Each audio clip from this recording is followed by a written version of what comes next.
Lastimosamente queda muy poco tiempo ahora, ya son 3 meses solamente los que quedan para poder avanzar en esta agenda legislativa. Llama mucho la atención que estaban en las redes sociales, estaban mencionando que, bueno, impresionante, ahí sale el diputado Benicio Robinson nuevamente en la comisión de presupuesto. Y lo que muchos señalan es que parece que muchos diputados se perpetúan en ciertas comisiones y mantienen su cuota de poder, su cuota de poder. Entonces, sería interesante ver cómo se va a dar toda esta dinámica, sobre todo en estas tres comisiones muy importantes. A mí me llamó, amigos, la atención este fin de semana, digo yo, en son de broma, análisis nacionales, un poquito de temas internacionales también. Aquí en su mañana con su servidor, Nehemías Jaén, está complacido de acompañarlos una semana más. Hoy es martes 5 de agosto. Impresionante. Martes 5 de agosto. Y bueno, a ustedes yo creo que hasta muy tarde en la noche de ayer, anoche, debía haber dicho anoche, tuvieron la oportunidad de ver el desenlace de esta escogencia de las comisiones de trabajo de la Asamblea Nacional. A mí me tocó, ya eran las 4 de la mañana, estoy en San Petersburgo, Rusia, aquí son las 2:37 de la tarde, 6:37 de la mañana en Ciudad de Panamá. Entonces para mí era de madrugada, eran las 4 de la mañana, eran ya las 8 de la noche en Panamá y todavía no habían de hecho terminado de votar. Estaba viendo la televisión legislativa, TVL, como le llaman ahora a la televisora que transmite el pleno de la Asamblea y las discusiones de trabajo y demás en las comisiones del hemiciclo. Y la verdad es que no aguanté, me tuve que ir a acostar, pero ahora despierto y veo que ya después de haber sido consensuadas 13 comisiones, al final se dio la votación de las dos últimas, que era gobierno y credenciales, y bueno, ya vimos los resultados. En la comisión de credenciales, si no me falla la memoria, son 15 miembros, así es que yo creo que cada quien había mucho pulseo por entrar en estas dos. Curiosamente, amigos, la comisión de trabajo para asuntos relacionados al presupuesto sí fue consensuada y sí lograron conformarla sin tener que ir a votación. Eso me llamó bastante la atención, ya que era de esas tres comisiones más requeridas o cotizadas, gobierno, credenciales y presupuesto. Yo creo, o hubiera pensado yo, que presupuesto era la de mayor relevancia o de importancia y la que iba a tomar más, Lucas, así le dicen a esto, trabajo remoto, con los niños en la casa. Entonces ya tenemos las 15 comisiones de trabajo conformadas y vamos a poder entonces finalmente tener que 3 meses de trabajo a nivel de la Asamblea Nacional. Vamos a ver cómo avanzan, bueno, todos estos anteproyectos de ley. La semana pasada le mencionamos la presentación que hizo el Procurador General de la República, Luis Carlos Manuel Gómez Rudy, una propuesta general sobre temas de anticorrupción y también otra propuesta de ley para reformar el Código Penal. También hablamos de la presentación que hizo, la propuesta que ha hecho el honorable diputado Roberto Zúñiga, de la bancada, jefe de la bancada Vamos, en la Asamblea Nacional. También un tema muy enfocado en estos temas de anticorrupción y específicamente el diputado Zúñiga presenta esta ley para que no prescriban algunos delitos. Que ahí va a haber, yo creo que va a ser muy interesante la discusión de todo este tipo de proyectos. También hace poco la diputada de Colón, también de la bancada Vamos, Yamile Lichón, junto con otros dos colegas, hicieron la presentación de un anteproyecto de ley para regular todo esto de cómo se realiza la cobranza de deuda, sobre todo con los bancos en Panamá. Yo creo que es bien sabido que hay mucha molestia por la forma como los centros de llamadas de algunos bancos, centros de llamadas que están relacionados directamente con los bancos, que son departamentos de esas instituciones, y otros que son subcontratistas de algunos bancos. Yo creo que hay mucha molestia a nivel nacional por la forma bastante, no sé, muchos dicen grosera, violenta, ruda, con la cual se hacen las llamadas y cómo se hacen los cobros, sobre todo en temas de hipotecas de carro, casas y tarjetas de crédito. Entonces hay propuestas muy interesantes. Lastimosamente queda muy poco tiempo ahora, ya son 3 meses solamente los que quedan para poder avanzar en esta agenda legislativa. Llama mucho la atención que estaban en las redes sociales, estaban mencionando que, bueno, impresionante, ahí sale el diputado Benicio Robinson nuevamente en la comisión de presupuesto. Y lo que muchos señalan es que parece que muchos diputados se perpetúan en ciertas comisiones y mantienen su cuota de poder, su cuota de poder. Entonces, sería interesante ver cómo se va a dar toda esta dinámica, sobre todo en estas tres comisiones muy importantes. A mí me llamó, amigos, la atención este fin de semana, digo yo, en son de broma y muy en serio, que normalmente leo la prensa solamente los domingos para, sobre todo, ver quién es el invitado especial para la sección del knockout de la prensa. Esta semana no pudo dejar de llamar la atención el hecho de que el invitado de honor haya sido el renombrado economista Ernesto Bazán, al cual respeto y admiro muchísimo. Me gustó mucho el manejo de sus planteamientos sobre temas relacionados a la parte fiscal, el déficit fiscal panameño, el tema del endeudamiento, el costo del endeudamiento, eh, y ha sido muy preciso, ha hablado de años. La proyección de Ernesto Bazán este domingo en el knockout de la prensa fue muy, muy preciso de parte de él, sus comentarios.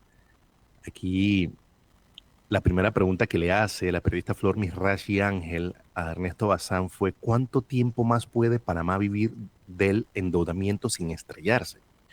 El economista Bazán respondió tajantemente que, cito textualmente, sin decisiones drásticas, austeras e impopulares, no creo que duremos 8 años. Llama mucho la atención que este economista, conocido por todos, sea muy puntual en decir, no, si seguimos así en 8 años estamos fregados, básicamente, en un idioma más criollo, más vernacular.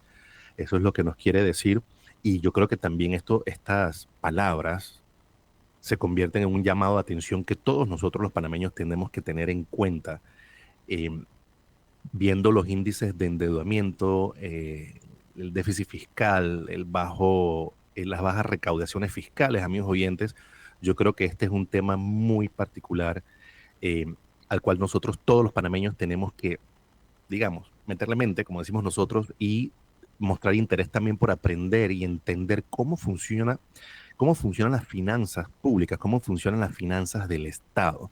Yo creo que es de mucha importancia para todos nosotros tener la capacidad de entender cómo funciona el Estado, sobre todo cuando estamos no en crisis como tal, pero no estamos en nuestros mejores momentos. Estamos en el periodo de las vacas flacas en muchísimos sentidos. Él hace una crítica, Ernesto Bazán hace una crítica muy fuerte a todo lo relacionado a esta estructura, este sistema de subsidios que se ha creado en Panamá en los últimos años. O sea, tenemos un Estado bastante, eh, digamos, no sé cómo mencionar esto, ¿no? Cómo describir esto. Es un Estado bastante paternalista, diría yo. Y claro, para una persona como yo, de derecha, conservadora, la verdad que lo tengo que decir de esa forma.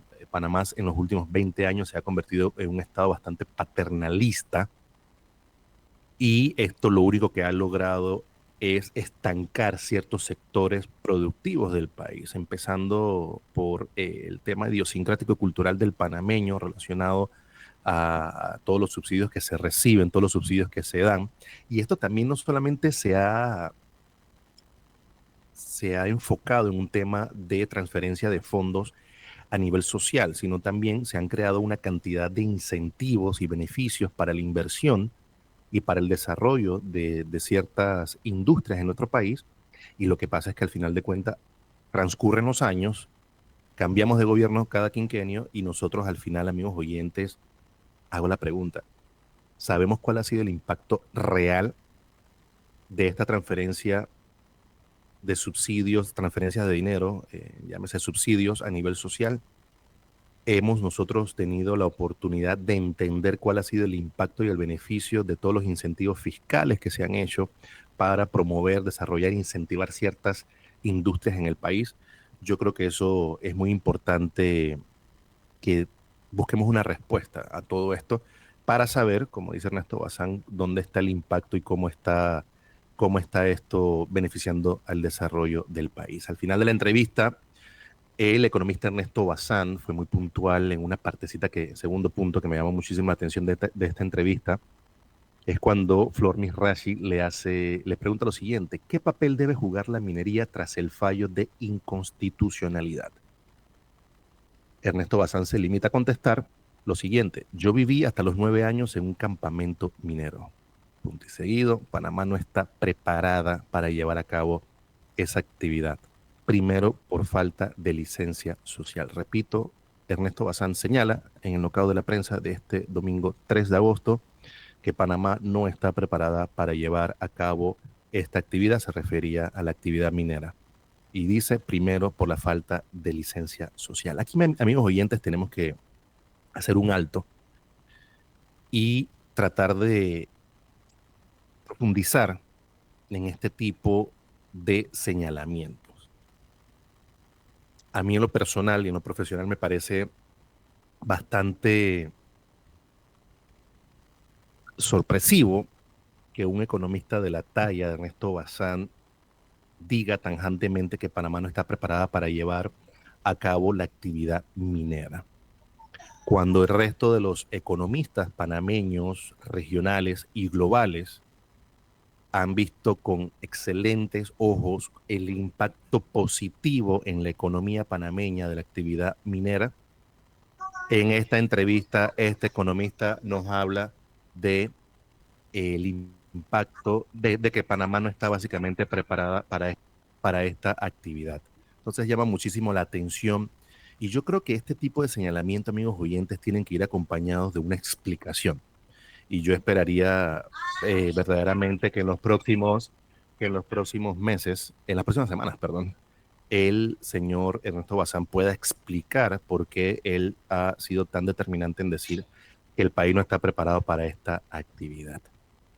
Y a mí lo que me llama la atención es que tenemos el desarrollo de esta actividad, inició no fue hace una semana, ni hace un mes, ni hace 6 meses, inició hace más de 20 años, y nosotros, amigos oyentes, ya llegamos a un punto donde el proyecto, de hecho, continúa desarrollándose y entró en una etapa de funcionamiento, de exploración y de exportación de cobre. Entonces, y aquí refiriéndonos particularmente a la mina más importante y grande que tenemos en el país, que es Cobre Panamá, de First Quantum Minerals. Entonces, nosotros ya llegamos a un punto donde hemos visto cómo se ha mejorado, incrementado, desarrollado la empleomanía en nuestro país, cómo se ha mejorado la inclusión de muchísimas micro, pequeñas y medianas empresas en la matriz económica y del país, y también en la cadena de suministro relacionadas a esta industria.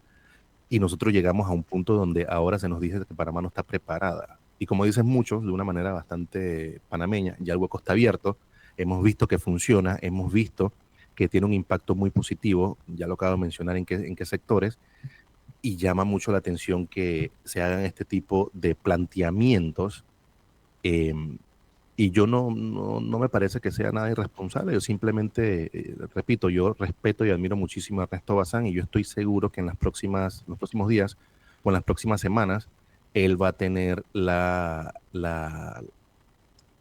iniciativa de hacer una explicación a fondo a qué se refiere él con que el país no está preparado para esta actividad, cuando mi persona y muchísimos, yo no soy especialista en minería, pero en temas de política económica sí, planificación y políticas públicas, nosotros sí podemos ver, no solamente mi persona, sino muchísimos otros expertos locales y foráneos, podemos ver el gran impacto que ha tenido esta industria en nuestro país. Y también hemos vivido, amigos oyentes, desde el cierre de la mina por este fallo de inconstitucionalidad contra el contrato minero, repito, contra el contrato, no contra la actividad minera.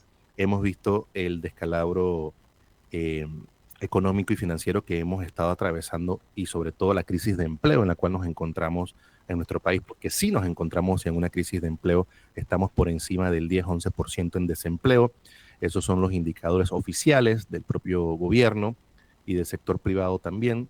Señalan ambos sectores, coinciden ambos sectores en que estamos en un promedio del 10 al 11% en desempleo a nivel nacional. Entonces, sí, lo que estamos verdaderamente es en una crisis es de desempleo.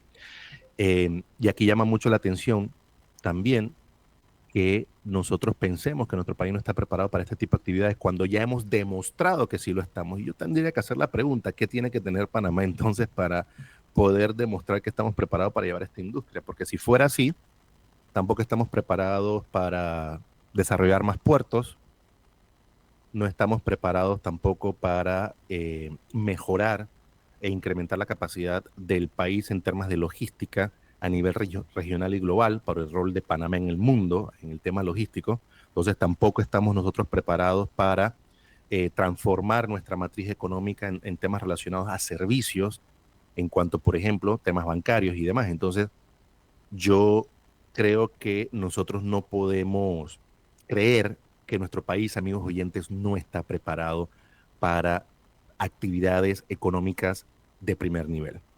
Actividades económicas de primer nivel que generan de empleo, que contribuyen a los recaudos fiscales, a los ingresos fiscales del país, que, que impactan el desarrollo socioeconómico político de la nación. Entonces tenemos que tener muchísimo cuidado con esto. Y ahí eso de que primero esto es por falta de licencia social. Yo creo que esto puede ser muy mal interpretado por muchísimas personas. Cuando hablamos de licencia social, o asumo que el licenciado Ernesto Bazán se basa en el término en el concepto de licencia social por lo acontecido en el año 2023, en octubre, septiembre, octubre, noviembre, en las calles de Panamá, con estas protestas masivas que yo repito y lo digo con toda la responsabilidad de vida, yo estoy seguro que ni el 50% estaba en las calles en contra ni de la minería, ni del contrato. Yo sí pienso que hubo un gran porcentaje, un 25-30% de personas que estaban en contra del contrato como tal y quizás un 10% en contra de la minería como tal, pero amigos oyentes, yo creo que se debieron haber hecho mejores mediciones para poder entender que seguramente de los que salieron a las calles, seguramente 50% o más de esas personas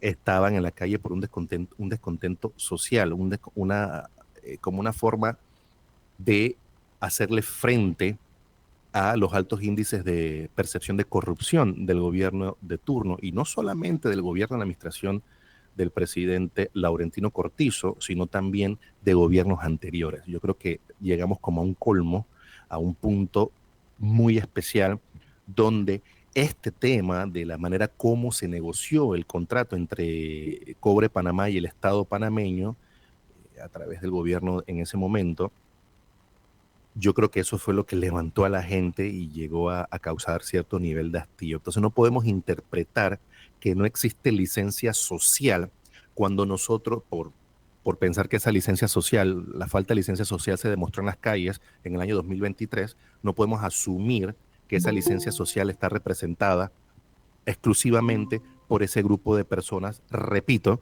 donde un 50% estaba hastiada de la corrupción y sigue estándolo, ojo, sigue estándolo.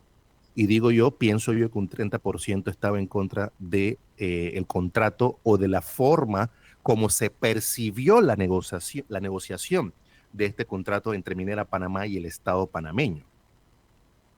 Y otro porcentaje, obviamente, porque hay, y lo respeto muchísimo, hay ambientalistas, hay personas que están eh, muy relacionadas a estos temas de preservación del ambiente, temas climáticos, de cambio climático y un montón de temas ambientales del siglo XXI. eh, y pues demostraron su descontento contra el tema de la minería como tal, porque ni siquiera seguramente estaban en contra del contrato, sino del tema de la minería de origen. Entonces, yo creo que tenemos que revisar esto, y esto de la licencia social hace referencia, amigos oyentes, a lo relacionado también al pacto social, de eso que nos hablaban los grandes filósofos hace algunos siglos y demás. Entonces, yo creo que tenemos que hacer una revisión profunda de la utilización de este tipo de términos y yo, la verdad, espero también que en los próximos días, semanas, este economista y muchísimos otros expertos que tienen su opinión particular sobre el tema minero puedan exponerle al país de manera muy objetiva y profesional a qué se refieren con esto de la falta también de la falta de licencia social. Repito, amigos oyentes, yo no creo que exista tal cosa como una falta de licencia social debido a que si esto hace referencia, este comentario hace referencia a los movimientos de protestas contra el gobierno, contra el alto nivel de percepción de corrupción, contra hechos suscitados durante los primeros 3 años y medio, 4 años de gobierno de la administración de Laurentino Cortizo con su vicepresidente José Gabriel Carrizo, yo creo que esto de la licencia social no tiene relación alguna con el tema minero, más bien lo tiene con lo que señalábamos la semana pasada sobre el índice de percepción de la corrupción en nuestro país. Entonces nosotros siempre le digo a mis oyentes que tenemos que ir al origen del problema. No podemos estar aleatoriamente tomando decisiones de discutir temas y puntos, Lucas, de esta manera, y lo que tenemos que hacer es ir al origen del problema para poder tratarlos de esa forma. Yo voy a hacer un alto aquí, vamos a ir a la pausa y voy a tener cuidado aquí con mi hijo. Muchísimas gracias por estar en sintonía. Usted está en Vamos, 92.1 FM de Radio Ancon la mañana mientras con termina de Nehemías Jaén. administrar la revolución que tiene ahí don Nehemías Jaén, vamos a la pausa, don Diego. Esta es la mañana en que estamos escuchando a Nehemías Jaén, politólogo, analista político internacional desde San Petersburgo, Rusia.